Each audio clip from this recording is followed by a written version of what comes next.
하나님의 평화가 여러분과 함께하기를 주의 이름으로 축복합니다. 예수님은 죄인보다 가면 쓴 종교인, 위선에 사로잡힌 종교 생활을 더 심각하게 보셨습니다.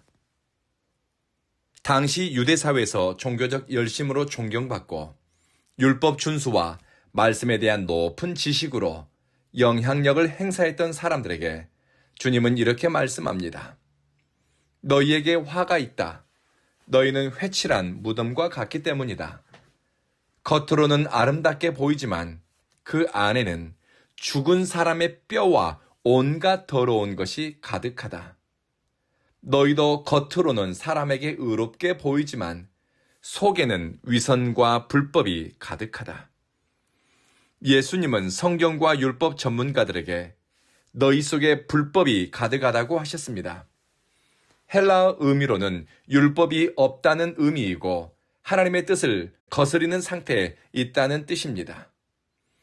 하나님의 말씀을 안다고 하지만 알지 못하고 하나님의 말씀을 가졌다고 자신하지만 실제로는 말씀과 상관없는 삶을 살고 있습니다. 왜냐하면 말씀의 정신에서 삶이 벗어났고 하나님의 뜻과 마음에서 일상이 멀어졌기 때문입니다. 그래서 예수님은 그들 속의 탐욕, 권력과 영향력에 대한 욕망, 사람에게 과시하는 경건, 긍휼 없는 판단과 정죄, 약자에 대한 종교적 차별과 사회적 배제, 이런 것들을 말씀하셨습니다. 열매로 사람을 안다고 하는데 겉껍데기로만 하나님의 말씀을 알고 혹은 아는 척하니 그들에게 빛의 열매, 진리의 열매가 없습니다. 그리고 위선은 말 그대로 겉과 속이 다른 상태입니다. 사람들 앞에서는 경건하고 진실하고 거룩하게 보이지만 하나님 앞에서는 불의하고 거짓되며 죽은 양심을 가진 상태입니다. 사람들의 시선 앞에서는 헌신되고 충성스럽지만 나 혼자 있을 때 혹은 사람들의 시선이 머물지 않는 곳에서는 욕망이 끄는 대로 기질이 작동하는 대로 반응하고 행동합니다. 미국의 여론조사 기관인 바나그룹이 위선에 관한 설문조사를 한 적이 있습니다. 미국의 성인들을 대상으로 기독교인은 예수님과 바리새인 중 누구를 더 닮았습니까? 하는 질문을 했습니다. 절반 이상의 응답자가 현대 기독교인들은 행위와 태도에 있어 바리새인을 닮았다고 답했습니다. 예수님을 닮았다는 응답자는 14%에 불과했다고 합니다. 그럼 왜 기독교인들의 삶이 이렇게 불신받게 되었는가? 가장 큰 이유를 위선이라고 답했습니다. 이것은 미국 사람들의 데이터이니 한국 교회는 조금 더 나을 것이라고 생각할 수도 있습니다. 하지만 우리나라 주요 종교 중 기독교의 신뢰도가 가장 낮다는 것을 우리는 매스컴을 통해 들었습니다. 사람들은 기독교 하면 떠오르는 이미지가 위선적, 배타적, 물질적, 이기적이라고 합니다. 성경을 남보다 덜 읽었을 수 있고 남보다 종교 생활이 부족하게 보일 수도 있습니다. 종교 교육, 신앙훈련, 제자훈련을 받지 못했을 수도 있습니다. 하지만 이것이 신앙의 결정적 위기는 아닙니다. 진짜 위기는 제자훈련을 받았고 2년 과정 성경 공부도 끝냈고 여러 가지 훈련과 교육을 수료했음에도 종교적 가면에 익숙해지고 그것을 인식하지 못하는 것이 신앙의 위기입니다. 종교적 가면을 쓰고 직분의 가면 뒤에 숨어 살면서도 자신의 영적 실체, 내면에 역사하고 있는 죄의 흔적을 인식하지 못하는 것이 불행입니다. 예수님은 사회적으로 지탄받는 죄인을 향해 분노하지 않으셨습니다. 그러나 위선적인 종교인 혹은 보여주기식 신앙생활에 길들여진 사람에게는 화를 내셨습니다. 외식이 단순히 뭐뭐하는 척하는 것이 아닙니다. 외식과 위선이 위험한 것은 진리를 감추고 진리를 왜곡시키는 거짓 경건이기 때문입니다.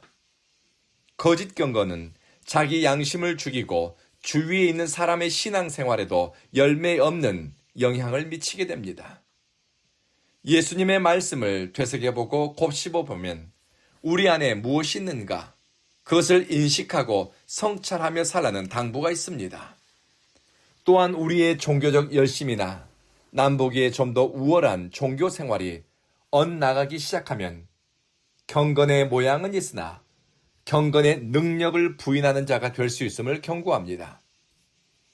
회칠한 무덤과 같은 심령을 가진 사람, 또 사람들에게 보여주기식 가짜 경건에 자기도 속고 남도 속이는 상태에 길들여진 사람에게는 성령이 역사할 틈이 없습니다.